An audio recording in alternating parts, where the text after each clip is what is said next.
Islam dari Arab, justru itulah Islam yang asli. Bismillahirrahmanirrahim. Bagaimana menanggapi pernyataan seorang buzzer bahwa Islam versi Salafi Wahabi yang datang dari Arab itu arogan karena mengharamkan sedekah bumi dan sedekah laut, padahal itu kearifan lokal yang diwariskan turun-temurun. Baik, jemaah sekalian, ada beberapa poin penting yang perlu dicermati dari pernyataan ini. Yang pertama, Islam dari Arab, justru itulah Islam yang asli. Karena Islam memang Allah turunkan kepada orang Arab pertama sekali. Dan orang Arab yang paling mulia Nabi kita Nabi Muhammad sallallahu alaihi wa ala alihi wasallam. Kalau kemudian ada orang-orang Arab yang menyimpang dari ajaran Islam, maka itu saja yang kita celah. Jangan mengeneralisir. Bahkan Allah ingatkan khusus kepada bangsa Arab. Laqad ja'akum rasulun min anfusikum. Sungguh telah datang kepada kalian seorang rasul dari diri kalian sendiri, dari bangsa Arab. Walaupun ayat ini juga bisa bermakna dari jenis manusia, tapi secara khusus ayat ini mengandung makna kemuliaan bangsa Arab. Namun jamaah sekalian, tentu kemuliaan itu hilang ketika hilang keimanan dari diri mereka. Orang Arab itu mulia karena iman. Kalau mereka tidak beriman, maka mereka bukan lagi orang yang mulia. Iya. Jadi ini yang pertama. Ini kalimat mengandung penolakan terhadap ajaran Rasulullah sallallahu alaihi wasallam dan pengkaburan makna, seakan-akan Islam itu ada banyak versi. Ada Islam Arab, ada Islam Nusantara, nanti ada Islam Amerika, Eropa, dan seterusnya. Tidak. Islam itu satu. Islam yang datang dari Arab, yang Allah turunkan pertama sekali kepada orang Arab, namun ditujukan untuk seluruh umat manusia. Sebagaimana kata Allah, Qul ya ayuhan nasu, inni rasulullahi ilaikum jami'an. Katakan wahai manusia, sesungguhnya aku adalah utusan Allah untuk kalian semuanya. Jadi seluruh makhluk harus ikut pada Islam Arab, yaitu Islam yang pertama sekali diturunkan oleh Allah kepada orang Arab yang paling mulia, Nabi kita Nabi Muhammad sallallahu alaihi wa ala alihi wasallam.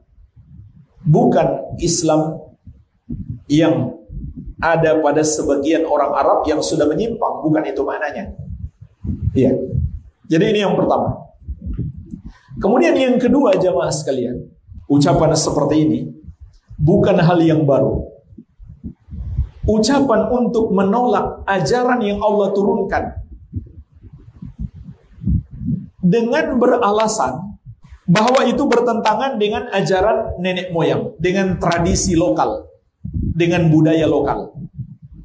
Ini kalimat yang diucapkan oleh seluruh penentang para nabi dan rasul dari dulu sampai hari ini. Sebagaimana Allah ingatkan dalam banyak ayat. Wa idza qila lahum ittabi'u ma anzalallah qalu bal nattabi'u ma alfaina 'alaihi aba'ana awalau kana aba'uhum la ya'qiluna syai'aw wa la yahtadun. Dan apabila dikatakan kepada mereka, ikutilah yang Allah turunkan, yaitu Allah turunkan kepada para nabi dan rasul, termasuk Nabi Muhammad SAW yang orang Arab.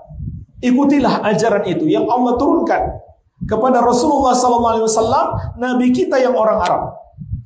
Maka ketika diperintahkan seperti itu, mereka pun berkata, kami hanya mau mengikuti apa yang diwariskan oleh nenek moyang kami, tradisi budaya kami. Subhanallah, persis sekali seperti ucapan mereka dahulu. Maka Allah membantah mereka. Awalau kana aba'uhum, la ya'kiluna syai'aw wa la yahtadun. Apakah mereka masih mau mengikuti juga? Walaupun nenek moyang mereka tidak mengetahui apapun dan tidak mendapatkan hidayah. Tidak mengetahui apapun artinya, belum mengerti ajaran-ajaran agama. Agama Islam belum datang kepada mereka, belum mendapatkan hidayah, masih tersesat dengan kekafiran dan kesyirikan agama-agama terdahulu. Apakah layak itu diikuti? Maka Allah yang membantah mereka. Jadi ini poin yang kedua yang perlu dicermati dari pernyataan ini. Persis seperti yang diucapkan oleh para penentang Nabi dan Rasul terdahulu. Jadi ini kita jangan terlalu heran, karena pertikaian, perselisihan antara pengikut kebenaran dan kesesatan itu akan terus berlanjut sampai akhir zaman. Iya. Kemudian yang ketiga jemaah sekalian, ada permainan setan untuk menyesatkan manusia, menamakan sesuatu yang buruk dengan nama-nama yang baik. Perbuatan dosa syirik dinamakan sebagai sedekah bumi dan sedekah laut. Padahal sedekah itu bahasa Arab, bahasa syariat, bersedekah. Tapi mereka namakan bukan untuk amalan yang sebenarnya. Ini diantara permainan setan untuk menyesatkan manusia, menamakan keburukan dengan nama-nama yang indah, menghias-hiasi amalan-amalan buruk sehingga terlihat bagus. Ini diantara tipu daya setan yang Allah sebutkan dalam banyak ayat. Wa zayyana lahumusy syaitanu a'malahum fasaddahum 'anis sabil fahum la yahtadun. Di antaranya kata Allah, dan setan memperindah untuk mereka amalan-amalan buruk mereka itu. Maka dengan itu setan menghalangi mereka dari jalan yang lurus, sehingga mereka tidak mendapatkan hidayah. Jadi hati-hati. Sebagaimana riba dinamakan bunga, racun disebut selera pemberani. Subhanallah. Dan seterusnya. Ini semua permainan setan.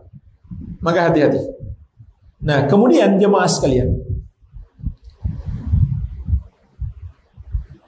apa hakikatnya sedekah bumi dan sedekah laut itu sehingga dihukumi haram, bahkan syirik oleh ajaran Islam yang asli? Karena di dalam upacara atau ritual tersebut terkandung berbagai pelanggaran syariat. Yang paling parah adalah kesyirikan. Jadi asal daripada sedekah bumi itu adalah meyakini ada selain Allah yang membuat tanaman mereka bertumbuh dengan baik sehingga mereka bisa panen, yang mereka sebut Dewi Sri. Ini kan berasal dari khayalan juga, tidak nyata, khurafat, nggak bisa dibuktikan dengan dalil ilmiah. Ya. Dan termasuk keyakinan kufur, lebih kufur daripada musyrik jahiliyah. Musyrik jahiliyah meyakini Allah yang menurunkan hujan serta menumbuhkan tanaman. Wa anzala minas sama'i ma'an fa akhraja bihi minas thamarati rizqan lakum. Allah sebutkan tentang keyakinan orang musyrik jahiliyah. Mereka tahu Allah yang menurunkan hujan dan menumbuhkan berbagai tanaman dengan hujan itu sebagai rezeki bagi kalian. Tapi ada orang yang mengaku muslim masih percaya kepada Dewi Sri. Ini syirik dalam rububiyah. Kemudian mereka adakan upacara sedekah bumi untuk persembahan kepadanya. Maka ini syirik dalam ibadah. Menduakan Allah, mempersekutukan Allah. Kemudian juga ada keharaman lain, yaitu pemborosan harta. Sedekah bumi itu kan ada kepala kerbau misalkan atau kepala kambing mereka tanam, mereka kuburkan. Subhanallah, satu kepala kerbau itu kalau dibikin sop mungkin 50 mangkok jadi itu. Lalu kita beri makan orang miskin, itu sedekah yang sebenarnya cuma disia-siakan, ditanam di dalam tanah. Ada yang ngeles, itu buat sedekah bagi cacing. Belum tentu cacingnya makan. Itu kan kebodohan jemaah sekalian dan pemborosan harta. Apalagi di masa pandemi ini banyak yang susah cari makan. Lalu ada kepala kerbau cuma ditanam begitu saja. Seperti sedekah laut juga sama. Keyakinan terhadap Nyi Roro Kidul. Siapa tuh Nyi Roro Kidul? Setan pantai selatan. Setan diyakini sebagai ratu di situ yang menolong mereka, menyelamatkan mereka. Naudzubillah. Keyakinan itu saja sudah syirik. Takut kepadanya syirik, mengharap kepadanya syirik. Dan juga kebodohan. Itu jin yang lemah, perempuan lagi. Lalu diyakini punya kekuatan bisa memberi segala kebaikan atau melindungi dari segala bahaya. Itu sudah syirik. Kemudian mereka persembahkan ritual sedekah laut kepadanya. Itu syirik dalam ibadah. Mereka sembelih juga untuk dia. Walaupun mereka misalkan berdoa kepada Allah, tapi menyembelihnya dipersembahkan untuk Dewi Sri atau Nyi Roro Kidul, itu juga syirik. Karena menyembelih itu ibadah. Bukankah dengan tegas Allah mengatakan, "Fasholli li rabbika wanhar." Maka salatlah hanya untuk Rabbmu dan menyembelihlah hanya untuknya. Maka menyembelih untuk selain Allah adalah syirik. Lalu kemudian kepalanya mereka larung ke laut dengan berbagai macam makanan. Ngeles juga sebagai sedekah buat ikan. Belum tentu dimakan ikan juga. Dan ikan sebenarnya nggak butuh. Laut itu gudangnya makanan. Sementara banyak orang miskin yang butuh makan, subhanallah. Berbagai macam makanan dan kepala kerbau atau kepala kambing. Bahkan ada kambing 1 ekor belum disembelih, dilempar ke laut. Dan ini juga zalim jemaah sekalian. Itu zalim, membunuh dengan tanpa hak, dengan cara yang tidak benar. Zalim kepada kambing. Itu bahaya besar. Ya. Jadi itu pemborosan harta dan berpaling dari amal soleh bersedekah kepada orang miskin, lalu dipersembahkan itu hanya untuk setan-setan tersebut. Ya. Maka sudah jelas haram. Dan jamaah sekalian, saya katakan ini ajaran asli yang mereka sebut Salafi Wahabi, padahal ajaran asli ajaran Islam. Karena Salafi itu sendiri kan pengikut salaf. Salaf itu artinya Rasulullah SAW dan para sahabat. Adapun istilah Wahabi hanya penamaan mereka saja. Dan subhanallah, betapa jelasnya ini bukan ajaran Islam, sedekah bumi dan sedekah laut. Sehingga para ulama NU, Nahdlatul Ulama dahulu, juga telah mengeluarkan fatwa haram untuk acara sedekah bumi ini. Nanti bisa dilihat di buku fatwa-fatwa para ulama NU terdahulu, itu ada fatwa haram. Jadi jemaah sekalian, jelas keharamannya. Dan semua yang dilarang oleh syariat itu untuk kemaslahatan kita. Justru orang yang menolaknya, dialah yang arogan, dialah yang sombong. Karena hakikat sombong apa? Kata Nabi SAW, batrul haq wa ghamtun nas.